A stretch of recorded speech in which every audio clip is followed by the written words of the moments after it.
다 지나고 우리 마음이 잔잔하고 평안하게 되기를 주님의 이름으로 간절히 축원드립니다. 백신 방역이 이루어지고 또 방역 수칙이 조금씩 완화되면서 이제 자유롭게 우리가 신앙생활을 하고 예배를 좀 드릴 수 있겠구나라는 기대를 했었는데 지난 금요일에 또 4단계를 발표함으로 인해서 굉장히 어려운 상황 가운데 있습니다. 분명 힘들고 답답한 상황이지만 그럼에도 불구하고 그 속에 하나님의 뜻이 있으며 이 전염병은 결국은 백신이나 인간이 해결할 수 있는 것이 아니라 하나님께서 끝을 내줘야 끝이 난다라고 하는 것을 다시 한번 깨닫게 되어집니다. 지난 한 주 동안 장로님 기도하신 것처럼 우리 교사 선생님들 또 교육위원회 분들 새벽에 나와서 함께 기도하고 또 여름 행사들을 잘 준비하고 있었는데 지금 여러 가지 어려움들이 있습니다.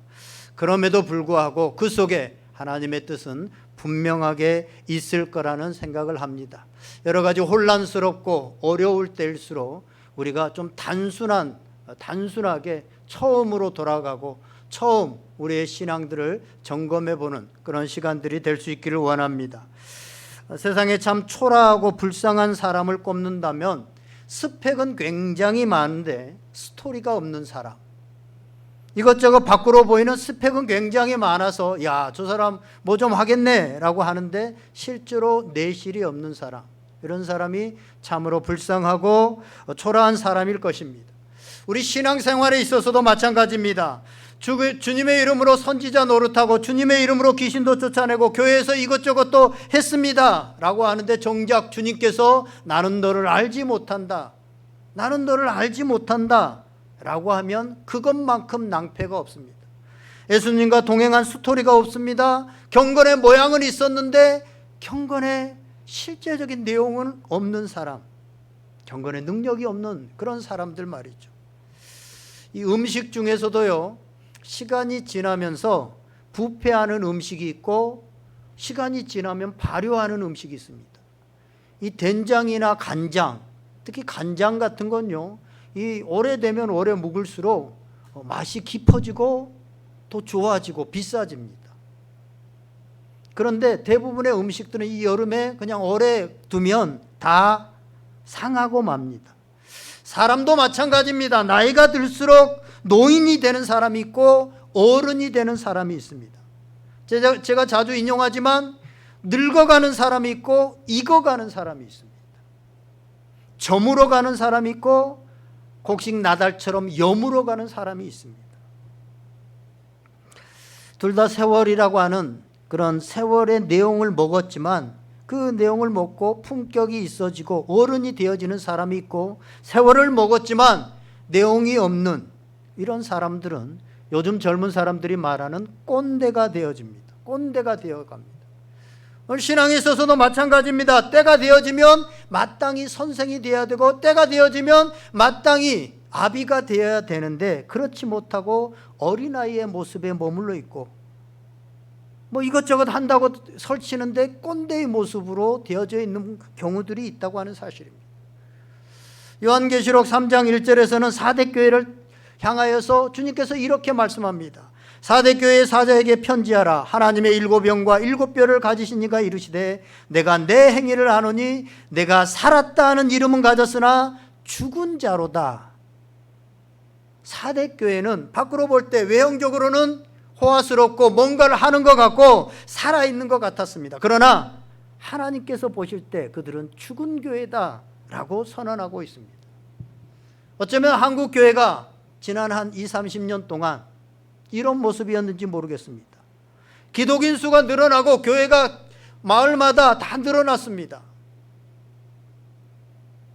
그리스도인들이 빛이라고 하는데 빛은 비춰지지 않고 점점 어둠이 깊어져 갔습니다. 살아있다고 하는데 뭔가 교회들이 열심히 하는데 거기에 빛이 나타나지 않습니다. 어둠이 점점 깊어만 갑니다. 그래서 어찌 보면 하나님께서 이 코로나라고 하는 상황을 주시고 그것을 통해서 이 하나님이 너무나도 기뻐하시는 이 예배, 성전에서 함께 드리는 이 예배를 주님께서 너무나도 기뻐하시는데 그것을 막고 있는지도 모르겠습니다. 이사야 선지자에게 말씀하셨던 것처럼 정말 내가 너희가 드리는 그 예물, 너희가 드리는 그 제사를 내가 역겹다, 받지 않겠다 라고 하고 있는지도 모르겠습니다. 이러한 때에 우리는 다시 한번 우리의 영성을, 우리의 신앙을 다시 한번 돌아봐야 됩니다. 뭐가 복잡하고 뭐가 꼬이고 뭐가 힘들어지고 뭐가 이해가 안 되어지고 이럴 때 예전에 형사 콜롬보라고 하는 그 드라마에 보면 문제가 잘 해결되어지지 않고 뭐가 보이지 않을 때 항상 했던 얘기가 처음으로 돌아가자, 기본으로 돌아가자, 사건의 첫 현장으로 돌아가는 겁니다. 그래서 오늘 우리는 단순하게 다시 우리의 영성을 돌아봐야 될 때입니다. 그래서 예수님께서 사역을 시작하실 때 시험을 받으시고 그것을 이기셨던 그 단순한 영성, 우리가 너무나도 익히 잘 알아서 이제 말씀만 읽어도 무슨 말씀이다 라고 다 생각하지만 우리가 이미 그 말씀으로부터 멀어져 있고 우리의 삶은 그 말씀과는 동떨어져 있는 그 말씀, 단순한 말씀으로 다시 돌아가자고 하는 것입니다. 오늘 본문을 보면 예수님께서 세례를 받으시고 본격적인 공생애를 시작하시기 전에 성령에 이끌려서 광야에서 마귀에게 시험을 받은 세 가지의 내용이 나옵니다. 첫 번째 사람이었던 아담과 하와는 마귀에게 유혹, 마귀의 시험에 넘어가게 되어집니다. 그래서 인류가 범죄 가운데 빠지게 되어지고 온 인류가 그 마귀를 따르는 일이 있게 되어집니다. 그런데 두 번째 아담인 예수 그리스도가 이 땅에 오셔서 시험을 이겨내고 인간을 구원하고 하나님 나라를 이 땅에 세운 것입니다. 그래서 그 예수님의 영성을 우리는 본받고 다시 그 예수님의 영성으로, 단순한 영성으로 다시 돌아가자고 하는 것입니다. 마귀가 이 예수님을 시험했던 첫 번째 유혹이 뭡니까? 우리 3절 말씀 다 같이 한번 읽었지만 다시 한번 읽어보겠습니다. 3절 말씀 시작. 시험하는 자가 예수께 나와서 이르되 내가 만일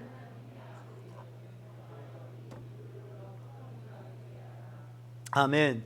첫 번째 시험은 예수님께서 40일 동안 굶주려서 배가 고픈데 이제 돌들, 옆에 있는 그 돌들을 가지고, 광야의 돌들을 가지고 떡을 만들어 먹으라는 것입니다. 굶주린 예수님께 내가 만일 하나님의 아들이거든, 네가 하나님의 아들이거든 떡을 만들어 가지고 먹으라라는 것입니다. 이 첫 번째 시험은 내가 정말 하나님의 아들이라면 돌로 떡을 만들어서 내 자신뿐만 아니라 지금 배고파하는 빈곤의 문제, 이 문제를 해결하라고 하는 것입니다. 이 말은 참 좋은 것 같지만 하나님의 나라를, 이제 하나님의 나라를 세워가는 예수님에게 그 하나님의 나라를 경제 왕국으로 축소시키려고 하는 그런 시험입니다. 당시에 먹고 살기 힘들었던 사람들에게나 현대를 살아가는 사람들에게 가장 필요한 메시아는 아마 먹고 사는 문제를 해결해 주는 사람일 것입니다. 누가복음 6장에 보면, 요한복음 6장에 보면 예수님께서 오병이어의 기적을 일으킵니다. 물고기 2마리와 보리떡 5개로 5,000명을 먹이는 이런 사건을 일으킵니다. 그러자 바로 나타나는 현상이 뭡니까? 사람들이 그를 잡아서 왕으로 삼으려고 했다. 왕으로 삼으려고 합니다. 그러자 예수님께서 그들을 피해서 산으로 가시죠. 내년이면 이제 우리나라의 대통령이 누가 되느냐 벌써부터 관심이 많습니다. 그래서 여야에 지금 경선이 이루어지고 있습니다만 자기 대통령에게 바라는 첫 번째, 모든 국민들의 바람 중에 첫 번째가 뭐냐면 경제 회복이다라고 여론조사가 나왔습니다. 만약에 예수님처럼 오병이어의 기적을 일으켜서 먹고 사는 문제, 이 경제의 문제를 해결하는 사람이 있다면 당장 그를 왕으로, 그를 대통령으로 삼을 것입니다.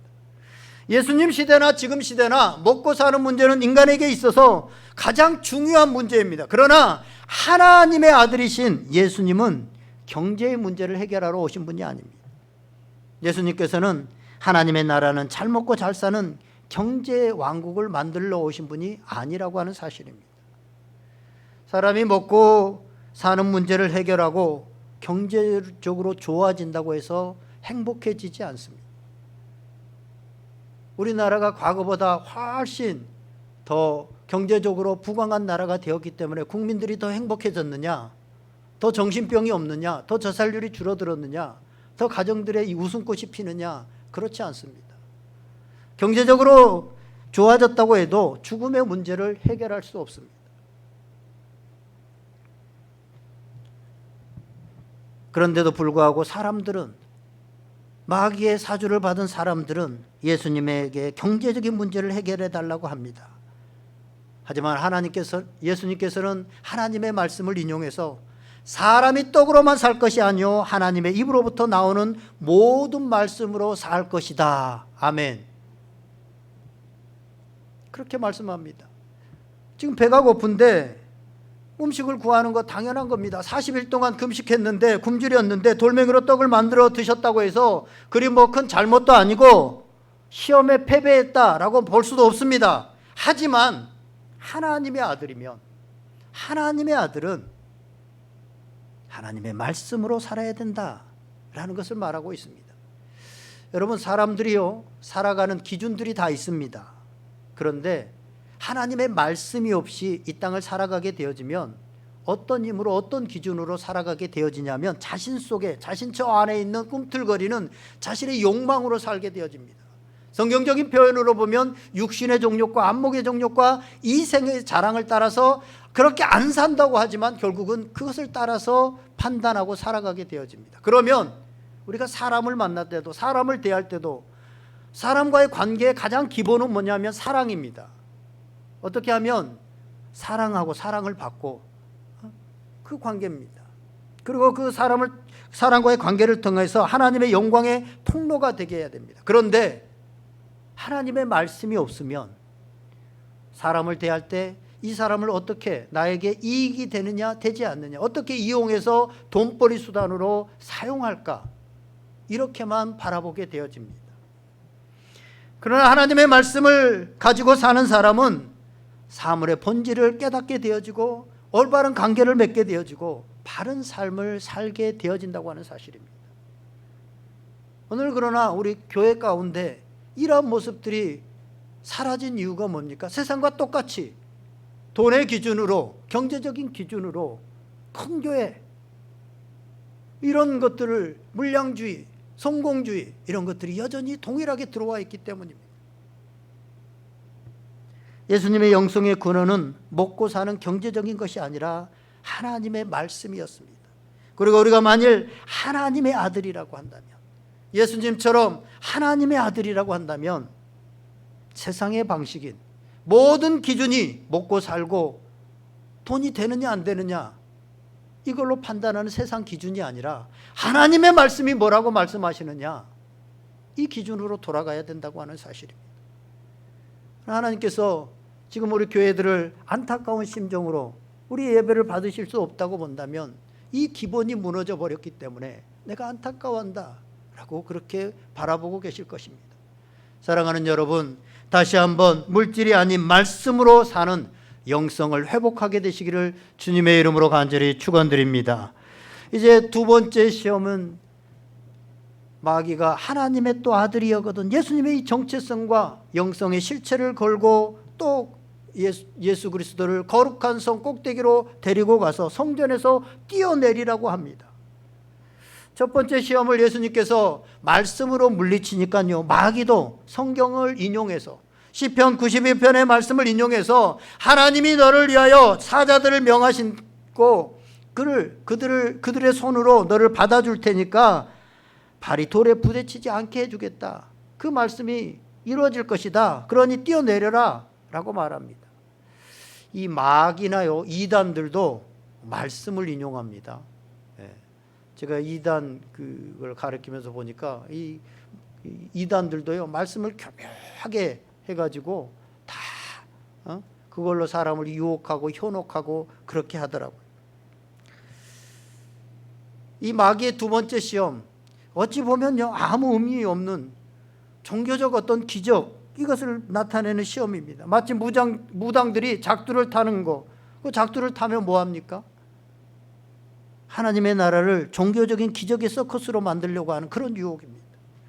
도대체 높은 데서 뛰어내리면 왜 높은 데서 뛰어내려야 되며, 높은 데서 뛰어내려서 안 다친다고 친들 그것을 증명해내야 되는 그런 이유가 뭡니까?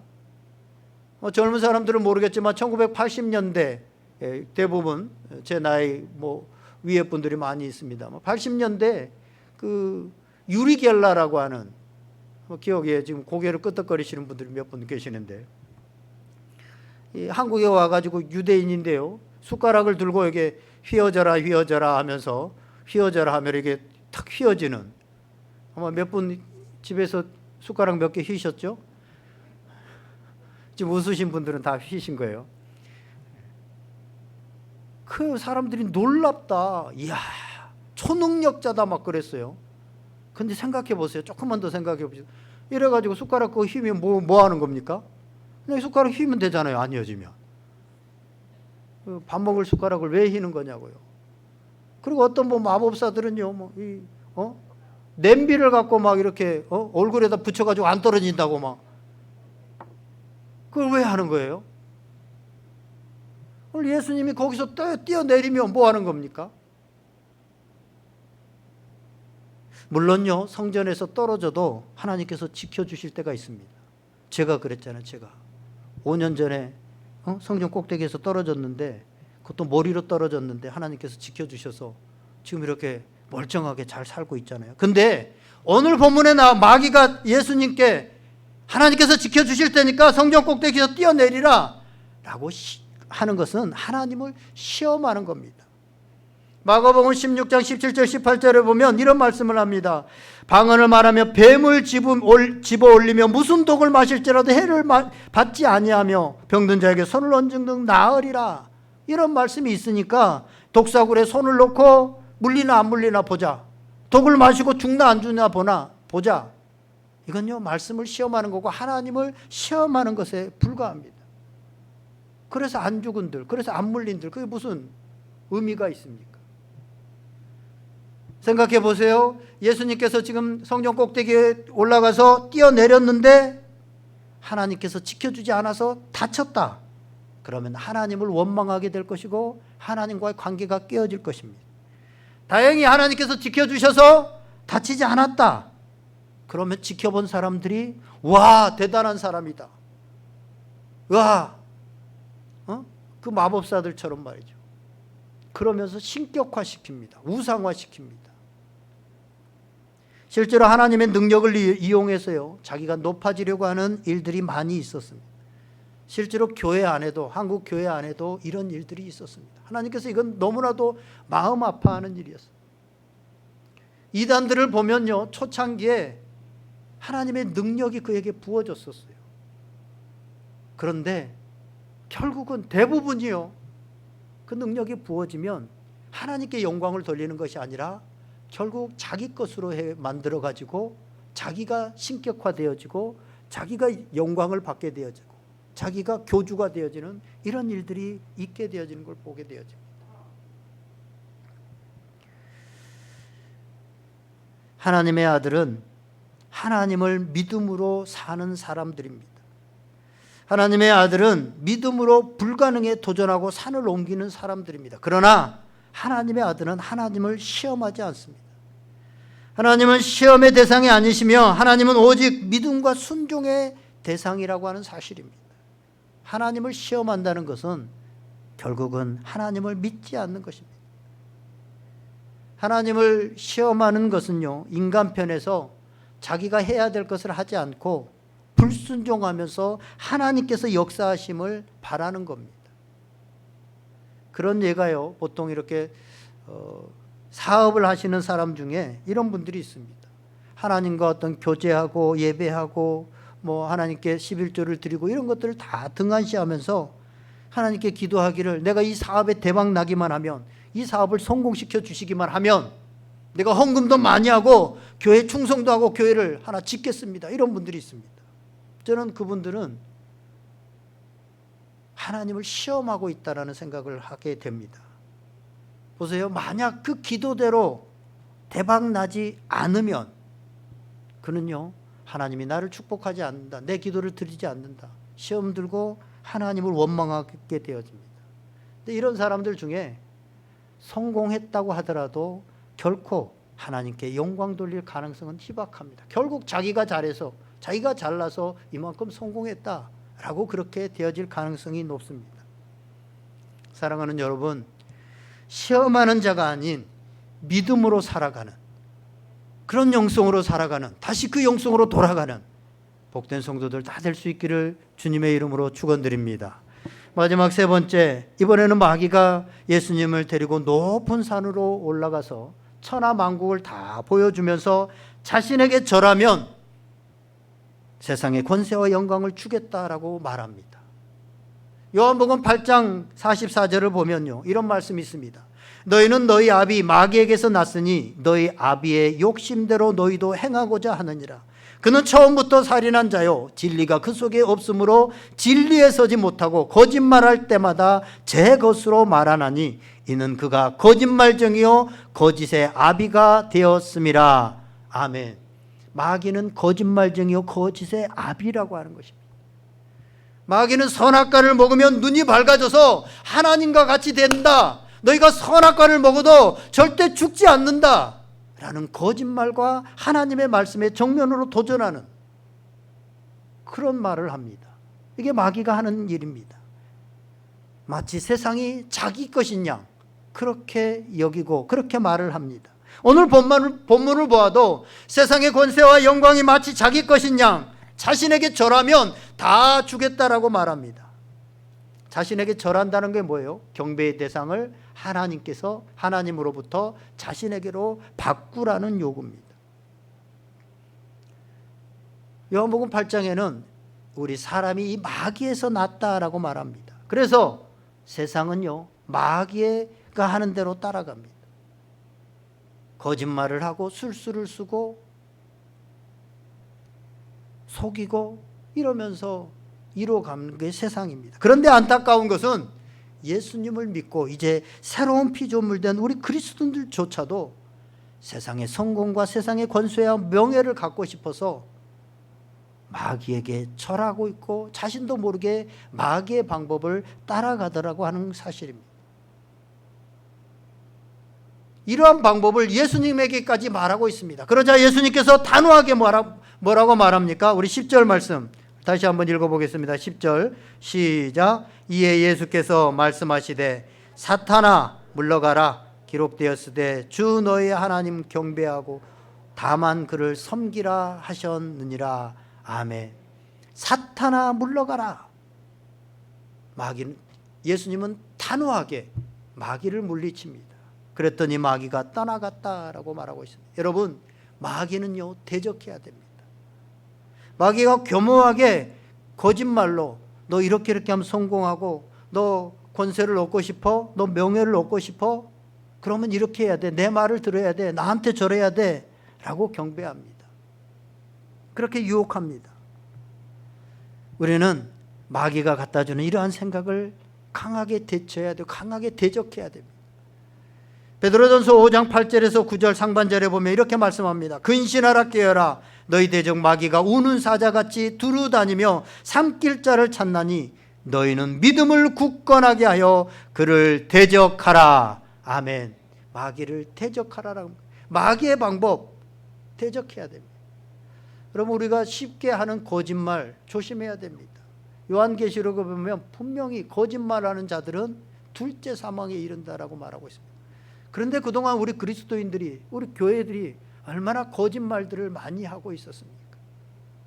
이 안타까운 현실들을 주님께서는 그러한 모습으로 가득 찬, 그러면서 거룩하게 예배를 드리고 있는 그런 모습을 어찌 보면 하나님께서는 어떠신지 모르겠습니다. 이제 우리는 다시 처음으로 돌아가야 됩니다.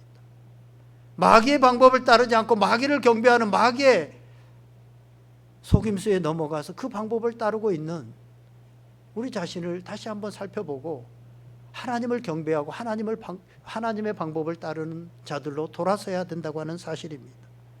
더 나아가서 우리 속에 있는 어떤 두려움들, 무기력감, 미움, 불안, 근심, 불평, 분노, 교만, 이런 감정들이 있잖아요.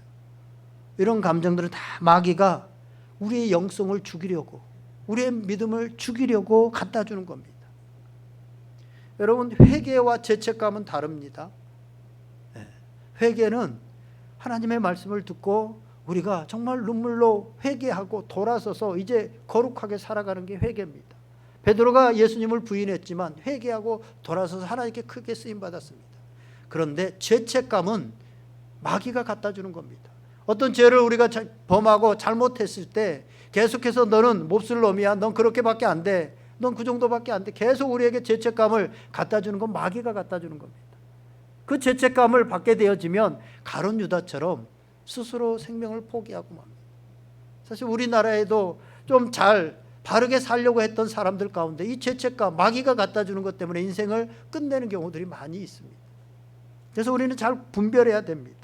우리에게 이런 감정들이 올라올 때마다 예수님께서 하셨던 것처럼 사단아 물러가라. 아멘. 여러분, 우리의 이 모든 싸움이요, 영적인 것들입니다. 그래서 우리가 무기력감이 오고 어떤 때는 막 미움이 우리 속에서 솟아오고 절망감이 들고 원망스럽고 불안하고 이런 것들이 올라올 때 이건요, 하나님이 갖다 주는 것이 아닙니다. 성령의 생각이 아닙니다. 성령의 감정이 아닙니다. 그래서 그때마다 우리는 예수님께서 하셨던 것처럼 사단아 물러가라. 한번 해볼까요? 우리 속에 지금 여러분들에게 있는 어떤 불안, 미움, 원망, 이런 무기력감, 이런 것들이 있다면 한번 그것을 향해서 한번 외치겠습니다. 시작. 사단아 물러가라. 예수님께서는 이러한 잘못된 것들을, 사단이 갖다 주는 것들을 강력하게 물러가라 라고 대적하고 있는 것을 보게 되어집니다. 말씀을 정리합니다. 성경은요, 영적 전쟁에 대해서 수없이 말씀하고 있습니다. 그런데 영적 전쟁이라는 것이 무슨 귀신을 쫓아내는 특별한 영적인 사건만을 말하는 것이 아닙니다. 오늘 우리 그리스도인들이 매일매일 맞이하는 생활 그 자체입니다. 영적인 눈으로 보면 우리의 일상이 다 영적 전쟁터요, 삶이 영적인 전쟁입니다. 이것만 알아도 반 이상이 영적인 싸움에서 승리할 수 있습니다. 우리의 삶이 영적인 전쟁터라는 것을 알기만 해도 우리는요, 삶을 그르치지 않을 수 있습니다. 여러분, 우리가 살아가다 보면 관계에 어려움이 있고 부부간에도 서로 다투기도 하고 어려운 일들을 맞게 될 때, 갈등하게 될 때 우리 성도들과도 갈등이 일어날 수도 있어요. 이걸요, 영적인 싸움이라는 걸 알게 되어지면 그 사람과 싸우고 그 사람에게 대항하고 그 사람을 미워하고 그럴 필요가 없습니다. 이 배후에서 조종하고 있는 사단이 있기 때문에, 그래서요, 그 사람을 미워하지 않을 수 있습니다. 오히려 기도로 해결하고 영적인 싸움을 싸우고 사단하고 해결을 해서 문제가 해결될 수 있기 때문에 우리가 이 영적인 싸움이다라는 것을 알기만 해도, 그래서 결국 우리 가운데 미움이 막 그래 미워해 너 안 사랑했잖아, 너한테 거짓말했잖아, 너 힘들게 했잖아. 사단이 그러면 우리에게 무슨 감정을 갖다 줘요? 그래 미워해 원망해. 계속 그 감정 키우면 어떻게 되는지 아세요? 최근에도 60대 남편이 아내를 이렇게 살해하는 일, 이런 것들이 많이 있더라고요. 왜 그런 게 나와요? 이 마귀가 갖다 주는, 그래 아니 30년 40년을 같이 살았는데 이 사단이 갖다 주는 이걸 이기지 못하니까 그런 우발적인 일들을 일으키고 만다고 하는 사실입니다. 하지만 우리가 영적인 싸움을 싸우고 있다는 것을 알게 되어지면, 사람을 대하지 않고 마귀를 대하여서 싸우게 되어지면 결국은 마귀가 떠나가게 될 때 문제가 해결된다고 하는 사실입니다. 우리가 영적 전쟁을 알지 못하면 교회를 다니고 신앙생활을 한다고 하면서도 정작 하나님의 나라와 하나님의 의를 구하는 것이 아니라 세상 사람들처럼 마귀가 추구하는 하나님의 나라를 추구하지 못하고 세상 나라를 추구하다가 평생 하나님의 나라를 경험하지도 못하고 결국 하나님의 나라를 잃어버리게 된다라고 하는 사실입니다. 그래서 우리가 영적인 전쟁을 알 필요가 있습니다. 하나님의 나라를 경험해야 됩니다. 우리가 영적인 사람들이 돼야 됩니다. 예수님께서 시험을 통해서 보여주신 영성은 단순합니다. 세상이 물질이 아닌 하나님의 말씀을 따라 살아가라. 하나님을 시험하고 하나님을 의심하지 말고 하나님을 경배하고 하나님을 섬기면서 살아가라. 이 단순한 원리, 이 원리가 다시 한번 이 영성이 우리 가운데 회복되기를 원합니다. 우리가 함께 모여서 막 행사를 못하고 교회가 막 함께 모여서 어떤 것들을 못할지라도 이때 우리의 영성을 점검해보고 우리가 진짜 추구하는 것이 뭐냐, 내 속에 정말 믿음이 있는 것인가 하는 것들을 추구하는 겁니다. 그것들을 점검하는 겁니다. 우리가 2주 동안 또 함께 모여서 많은 행사들도 할 수 없고 또 예배도 함께 드리지 못하는 그 순간에도 이 단순한 영성으로, 예수님의 영성으로 승리하고 하나님의 나라를 사시고 계속해서 그 하나님의 나라 안에서 복된 삶을 누리는 귀한 성도들 다 될 수 있기를 주님의 이름으로 간절히 축원드립니다. 우리 다 같이 한번 기도하겠습니다. 오늘 말씀을 주신 것을 생각하면서 기도하시고 성령님께서 여러분들의 마음 가운데 들려주신 이 음성 붙들고 하나님께서 이 고난을 통해서 우리에게 말씀하시는 것이 무엇인지 다시 한번 우리가 돌아보고 회개하고 하나님 앞에 겸비하여 설 수 있는 그런 기회가 되게 하시고 교회들이 바르게 설 수 있는 기회가 되게 하여 주시옵소서. 우리 말씀 생각하면서 한 30초 정도 간절하게 기도하겠습니다.